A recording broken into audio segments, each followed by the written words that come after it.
Olá pessoal, tudo bom? Faz tempo que eu não gravo um vídeo e nesse vídeo vou gravar ele em duas partes, onde eu quero tratar sobre o texto de Romanos, capítulo 14, onde Paulo trabalha a questão de como tratar os fracos. Na verdade, esse texto, quando ele é lido na igreja, ele é mal compreendido. Porque geralmente quando se faz a leitura desse texto, a ideia que tem é que o forte julga o fraco. Então eu vou nesses dois vídeos que nós vamos gravar, nós vamos trabalhar esse texto. Primeiramente a gente vai trabalhar um pouco de contexto, saber de quem Paulo está falando, qual é o assunto que Paulo está tratando, para a gente ter uma ideia melhor qual seja o assunto que ele trata nesse texto. Para iniciar nossa conversa, a questão do assunto que é tratado em Romanos capítulo 14 é questão de opiniões. Olha o que Paulo diz no versículo 1. Ora, quanto ao que está enfermo na fé, recebei-o, não em contenda sobre dúvidas, porque um crê que de tudo se pode comer e outro que é fraco come legumes. Então a gente vai identificar daqui a pouco quem é esse que crê que pode comer de tudo e o fraco come legumes. Mas o assunto principal que Paulo trata aqui nesse texto é a questão de opiniões sobre questões secundárias. Porque o que está em jogo aqui não é opiniões sobre questões fundamentais. Quais são as questões fundamentais? As doutrinas cardeais.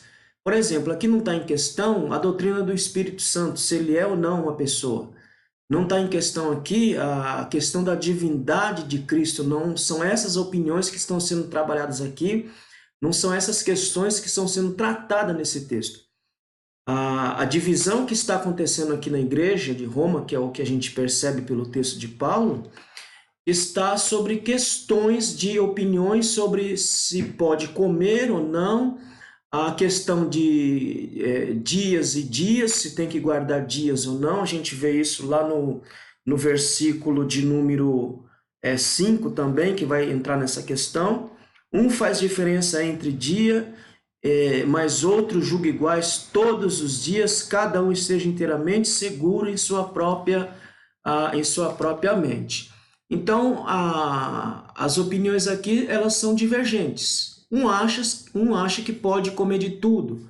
Outro acha que não pode comer de tudo, só pode comer legumes. Um acha que tem dias específicos para cultuar a Deus ou adorar a Deus. Outro acha que todos os dias são iguais. Então, o assunto principal desse texto é tratar sobre essas questões secundárias que não afetam a fé cristã. Nesse caso aqui, se um decide que vai comer somente legumes e outro diz que vai comer de tudo, tais coisas não agridem a fé cristã. Mas o problema é que essas opiniões estavam gerando divisão no meio da igreja, porque elas queriam se sobrepor umas às outras. Ou seja, o fraco diz, nós só podemos comer legumes. O forte diz, nós podemos comer de tudo. Então, há um embate de ideias aqui e essas ideias querem se sobrepor. O forte quer colocar a sua ideia ou a sua opinião como norma para todos. O fraco quer colocar a sua opinião sobre essa questão, se pode ou não pode, dias ou dias. Ele quer se sobrepor sobre os demais, dizendo que para ser cristão de fato ou servir a Deus de fato, tem que se seguir a regra do fraco. E uma coisa interessante que Paulo vai dizer aqui, porque uma coisa que a gente tem que entender aqui no texto também é o seguinte, que Paulo não está condenando quem come de tudo e nem está condenando quem só quer comer legumes. O que Paulo quer colocar nesse texto aqui é um princípio fundamental. Qual seja esse princípio? Está lá no versículo de número 9. Vou ler do versículo 8 e 9 para a gente estabelecer o princípio de Paulo aqui. Porque se vivemos para o Senhor, vivemos, se morremos para o Senhor, morremos, de sorte que ou vivamos ou morramos, somos do Senhor. Porque foi para isto que morreu Cristo e ressurgiu e tornou a viver para ser Senhor, tanto dos mortos como dos vivos. Então, qual é o princípio que Paulo estabelece aqui para que haja uma harmonia entre as opiniões divergentes? Cristo é o princípio. Cristo é a pedra fundamental, a pedra angular. Ou seja, então Cristo tanto morreu por aquele que come só legumes, como Cristo morreu também por aquele que come de tudo. Então o princípio é que deve haver um equilíbrio, entendendo que as opiniões não podem se sobrepor a questões fundamentais, ou seja, Cristo é fundamental e Cristo abaliza e equilibra as opiniões aqui. Então Paulo vai deixar isso bem claro nesse texto, trabalhando essa questão nessas opiniões que são aquilo que chamamos de questões secundárias, questões que não afetam a fé cristã. Então esse é o assunto que Paulo está tratando. Qual é o propósito de Paulo aqui nesse texto? O propósito de Paulo, em Romanos capítulo 14, é estabelecer Cristo como norma, como o avaliador das questões todas que há diferenças de opiniões e todas elas devem coadunar ou estar em Cristo. E um princípio fundamental que Paulo ele estabelece aqui em Romanos capítulo 14 é o princípio do respeito. As opiniões devem ser respeitadas. Toda e qualquer questão secundária que não afeta a fé cristã, elas devem ser respeitadas. O que é uma questão secundária? Eu vou colocar uma questão secundária bem simples aqui para nós entendermos. Por exemplo, nós da Assembleia de Deus achamos que nós devemos nos portar nas vestimentas de uma determinada forma. Nossos irmãos batistas têm uma outra forma, um outro tipo de pensamento em relação a essas questões das vestimentas. Não há uma restrição nem para homens, nem para mulheres que tange a questão das vestimentas. Por exemplo, nas assembleias, as mulheres têm que andar de saia e os homens no culto têm que ir de paletó todo paramentado. Isso são questões secundárias. Na Batista ou em outras igrejas que não seguem o mesmo costume das assembleias, acha que tanto faz a mulher andar de saia ou de calça, tanto faz. Isso não vai afetar. Isso são questões secundárias da fé cristã. São questões que não afetam a fé cristã. Elas não agridem a fé cristã no sentido de eu querer sobrepor os meus usos e costumes para as demais igrejas que não seguem, dizendo o seguinte: só vai para o céu quem seguir a doutrina das Assembleias de Deus. E também nossos irmãos que não trazem aos nossos usos e costumes não podem sobrepor para nós também, que tais coisas não tem nada a ver, ou que o que deve ser seguido é a forma como eles andam, a forma como eles pensam. Não, são questões secundárias. Questões secundárias, elas têm que serem trabalhadas e respeitadas, são opiniões. Aonde que não pode haver divergência? Não pode haver divergência nos princípios fundamentais, nas doutrinas básicas da fé cristã. Por exemplo, da Trindade. No meio protestante, todos nós cremos na Trindade Santa. Isso é uma questão primeira, que não pode haver divisão, porque isso de fato vai afetar a nossa fé cristã. Mas o que Paulo está trabalhando aqui não são questões primeiras, são questões secundárias, questões essas que na verdade estava dividindo a igreja de Roma. E o interessante é que se nós formos vermos na história da igreja, o que dividiu a igreja, o que rachou a igreja? A igreja sempre foi dividida, ou sempre houve cisão dentro dela, na sua grande maioria por questões secundárias. Por exemplo, nós podemos pegar uma grande divisão que houve entre a Igreja do Oriente e a Igreja do Ocidente por questões de datas, de celebração da Páscoa. Uns diziam que tinham que celebrar no mesmo dia que os judeus celebravam, 14 de Nissan, 14 de abril. Outros diziam o seguinte: não, tem que ser celebrado uma semana depois. E por conta de questões secundárias, a igreja se dividiu. Outros momentos da igreja, a igreja se dividiu por questões da ceia, se há transubstanciação ou se não há transubstanciação. Então são questões como esta que dividem a igreja. Na sua grande maioria, o que acontece nas igrejas hoje e que a gente percebe, que nós vemos, é que as divisões que são trazidas para dentro da igreja, todas elas são trazidas por questões secundárias e não por questões primeiras. Todas as divisões, as brigas, as pelejas que acontecem no corpo de Cristo ou numa igreja local, elas são geradas por questões secundárias, por questões tolas, por questões bestas. Por quê? Porque nessas situações se formam grupos. E na sua grande maioria, os grupos querem sobrepor as suas opiniões umas às outras, como que se fosse uma regra de fé. Regra de fé para nós aqui, Paulo deixou bem claro aqui, estabelecido o princípio, é Cristo. Cristo é a nossa regra de fé. A palavra de Deus é a nossa regra de fé. Agora, as outras questões, as outras opiniões secundárias, elas devem ser debatidas, devem ser dialogadas, mas elas não podem se tornar regra de fé para o outro, ou regra de fé para uma outra denominação. O que estava acontecendo em Romanos, neste capítulo que Paulo está trabalhando, é uma divisão que foi gerada por questão se pode comer de tudo, ou se pode comer só legumes, ou se tem dias certos para ir à casa do Senhor, ou não.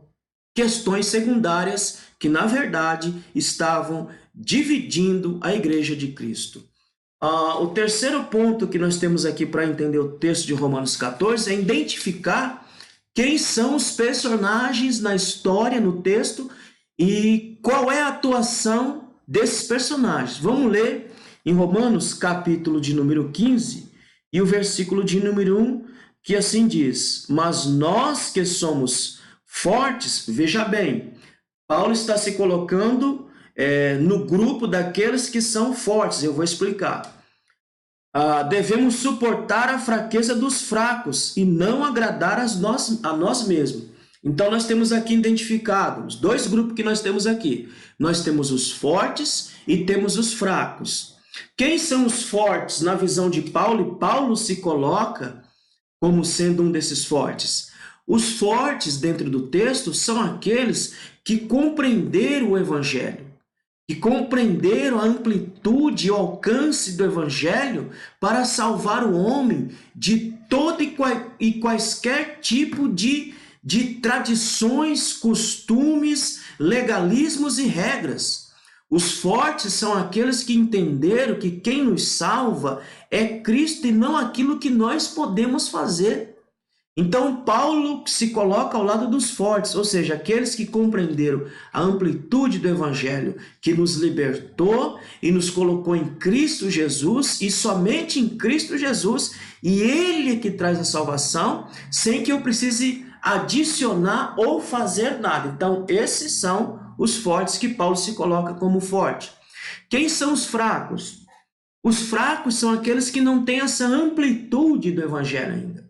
Estão em Cristo, não são aquelas pessoas que não estão em Cristo, estão fora de Cristo. São pessoas que estão em Cristo, mas que têm uma debilidade de compreensão no que se refere à amplitude do Evangelho, no que se refere à palavra de Deus. Ou seja, para eles, como eles ainda estavam, e os fracos são aqueles que estavam trazendo a dieta que foi estabelecida, a dieta levítica, que a gente vê entre os animais puros, animais impuros, e aqui mais especificamente, eles abraçam a dieta de Daniel quando estava na corte, e sem fazer uma análise Porque quando Daniel e seus amigos se abstêm da mesa do rei, eles se abstêm por questões religiosas e não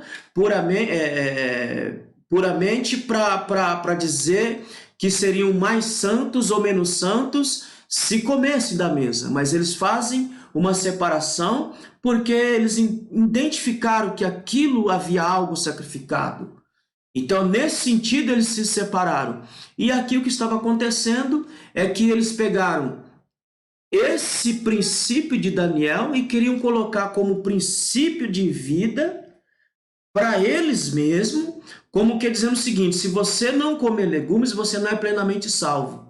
Então, só é plenamente salvo quem come legumes. Quem come de tudo não é plenamente salvo. Então, é nesse sentido. Eles estavam colocando a dieta como um princípio, como uma norma para dizer que eles estavam de fato seguindo a Cristo porque estavam se abstendo de tudo. E lá tinha um problema também em Roma da questão do açougue, que a maioria das carnes que vinham dos templos, que eram onde era oferecido sacrifício e essas questões todas. Mas Paulo aqui, ele vai deixar bem claro, Paulo não está condenando nem quem come legumes, e Paulo não está condenando quem come de tudo. Paulo está colocando o princípio de que Cristo é quem nos salva.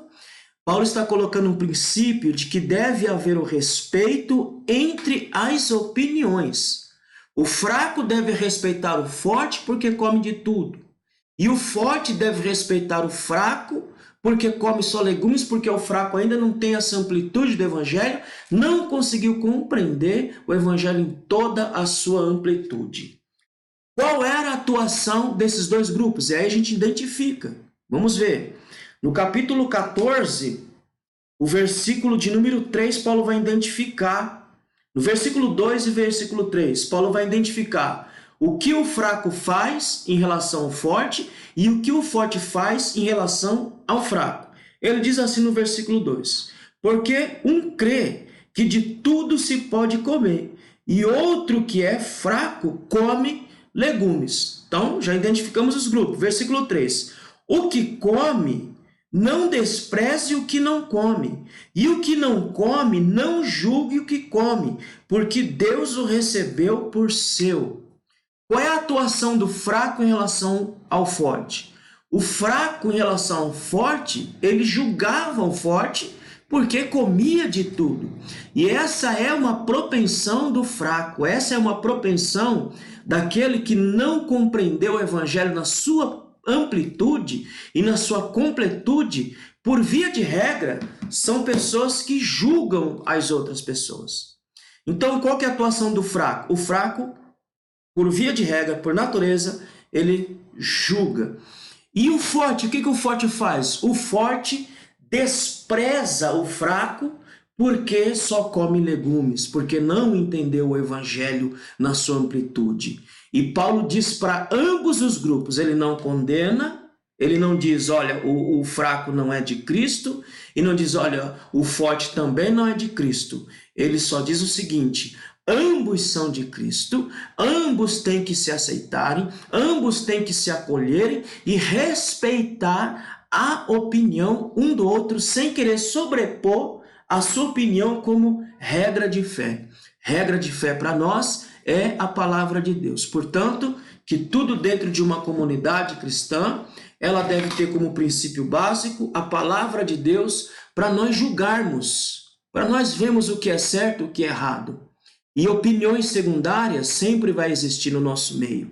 O que nós temos que fazer é respeitar a opinião um do outro e nos acolhermos em Cristo Jesus. Eu não posso querer fazer a minha opinião sobre determinados assuntos, que a minha opinião seja regra de fé para as demais pessoas. E vice-versa. Deve haver o respeito dentro das opiniões secundárias. Mas naquilo que tange as questões primeiras, que são as doutrinas cárdeas da nossa fé, essas são inegociáveis. E essas têm que ser abraçadas por todos aqueles que professam a Cristo e servem a Cristo. Agora, nas opiniões secundárias, essas devem ser discutidas, debatidas, dialogadas e respeitadas para que isso não gere divisão no corpo de Cristo. Que Deus abençoe e numa segunda parte nós vamos trabalhar esse texto em alguns versículos de forma específica. Que Deus abençoe e até o próximo vídeo.